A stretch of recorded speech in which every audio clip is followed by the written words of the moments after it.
The program.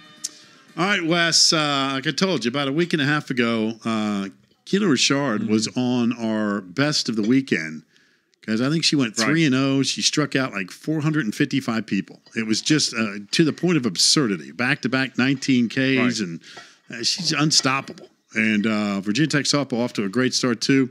Keely joins us from beautiful Blacksburg, Virginia. Keely, good morning. How are you? Good morning. I'm good. How are you? We are good.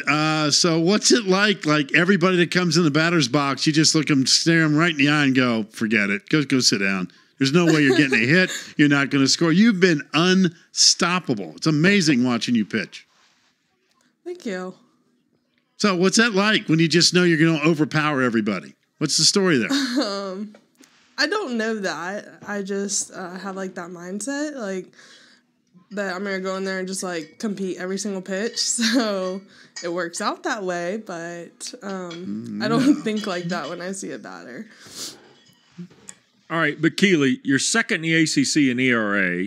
I mean, there's 106 innings of work. Opponents are hitting 127. The vibe of pitching in softball, I mean, you hear it all the time. In this sport, the hot arm can win the game. So what is it about the team concept when you know and you're pitching with as much confidence as you are? What's that feel like? It feels good, but I just know, like, my hitters are going to get the job done, so I just trust that, like, if I do my job on defense, I know my hitters are going to get the job done, and my defense is going to back me up. 106 innings pitched, 167 Ks. Do your teammates ever come up to you and say, hey, Keely, you know what, just let us play. Let's just get a ball and play so we can see what it feels like. Because I'm telling you, every time Virginia Tech softball is on and you're pitching, I'm like, well, you know, here's 3 up, 3 down. There's whiff, whiff, whiff, sit, whiff, whiff, whiff, sit, whiff, whiff, whiff, sit. Time for us to bat. But do your teammates ever come up to you and say, hey, let them hit one out to the outfield every now and then so we get a chance to play? Sometimes we're like, dang, it's boring out here. I'm bored. It's funny, though. But you got to laugh, though, right? I mean, seriously, you've been so – and I know you're very humble and low-key. I already get that in the first minute of this interview and conversation. But, man, I'm telling you, you just overpower people to the point – do you think you have like an aura now? I mean, the reputation's out that, oh, gosh, we got the Hokies. Here comes Rochard up here. Do you think you got an aura when you're on the diamond and you say, guess what? I'm in town, boys and girls. Get ready for it. I don't know, I guess. You don't know? But do you not get a sense that, you know what? I'm really doing something special here. Nobody can touch it. Yeah. Yeah, I do get a sense of that. I feel like people probably watch like a lot of film before coming, like on me. So, yeah. You're killing them. Keely, when this season started, there were a lot of questions about how we would get through. And Pack and I have talked to, and we discussed it earlier with Megan Carney, who plays lacrosse at Syracuse. I think there was a lot of uncertainty in the fall. There was a degree of uncertainty in the winter.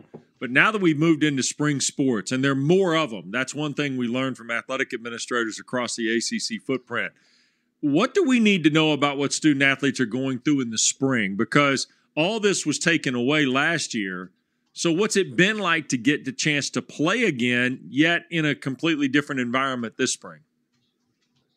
Yeah, so the fans are really limited. So, one, you already don't really get to see your parents a lot, but now in the spring is really when you would get to see them because they come to your games and stuff, and you'd be able to hang out with them over the weekend. So we're not really allowed to do that now.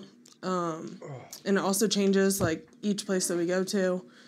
Also, we get tested twice a week. So, and it kind of sucks because our off days are Monday. So when we get back from traveling all day on Sunday, we get back late. We have to wake up at 6:30 in the morning to go get COVID tested. And that's, like, our off day. So that's the day that we're, like, excited to sleep in. So there's definitely a lot more precautions, but I just know that I'm excited, and I know probably everyone else is just happy to be playing. Keely, this weekend you get Duke. We just had the big series between Duke and Clemson, a 4-game series. It was split. You've also seen the Tigers already this year. How much studying on film? I mean, I know you're trying to get your study done, and it is a different world. But how much studying do you watch of? All right, you got the Duke Clemson series this weekend. How much of that will you watch and try to figure out? Okay, this worked, this didn't work, and move forward for the weekend series coming up against the Blue Devils. We watch just about every day. We usually just watch one game, or we watch each pitcher, or we go through the lineup at least once or twice. But we just study it each day, really. It takes 3 months to get them. And what do you look for? I mean, I just want to follow up for somebody that's been so commanding from a pitching perspective. What do you, not to give away all your secrets here, but what do you look for? Like when you're watching film of Duke, what was something that you picked up on that you said, you know what, I could take advantage of this? Really, I just watch in everyone. I just watch where batters stand in the box, how other pitchers pitch to them, and what gets them out. Like I can tell if a pitcher throws them in a lot and they roll over on it, that's probably a way that I'll go into my each pitch or the first at bat against them. So every pitcher is different, so I can't get someone out the same way someone else gets someone out. But if I notice a trend with one batter and different pitchers, then usually that's my go-to. But I also just kind of do my own thing too. So that's working. I'd keep doing that. Yeah. Keely, the other thing I noticed in looking at the stats for your team, not only have you been fantastic pitching, your team's been pretty good at the plate. You guys have got a really good combination, it looks like, because your team's hitting over 300. You guys have scored, a bunch of runs. All that counts. So where's the vibe with this team as a whole going into a series like Duke?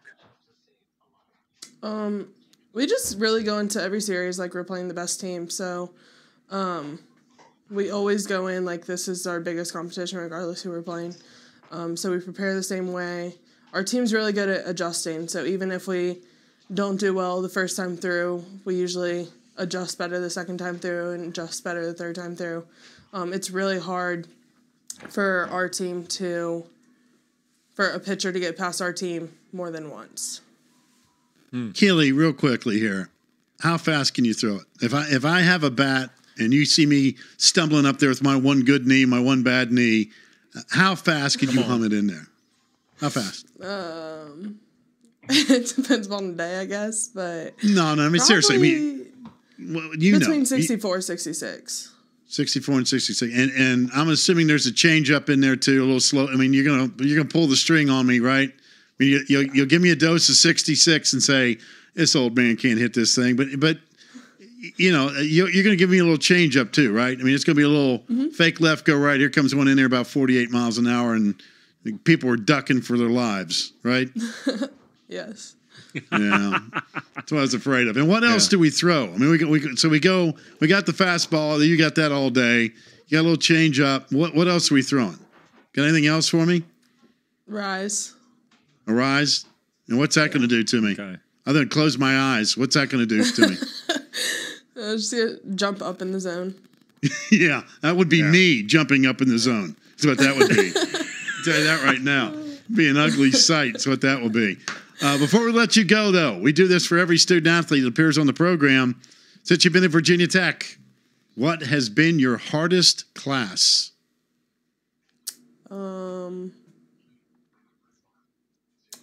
Probably accounting.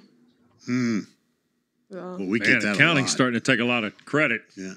Accounting is wearing people out, Pac. Yeah, accounting has not been good. Zoom or no Zoom, pre or post COVID. Accounting has taken people's names, just like Keely does when she's out there on the mound. You're next. Next. 19 Ks. I saw you. Listen, big series coming up. You've been a joy to watch, too. I'm telling you, the ladies are getting the job done. Continued success and stay healthy. Thank you. Thanks, Keely. Appreciate it. Stay tuned. When we come back, more to go on Packer and Durham's Thursday edition. We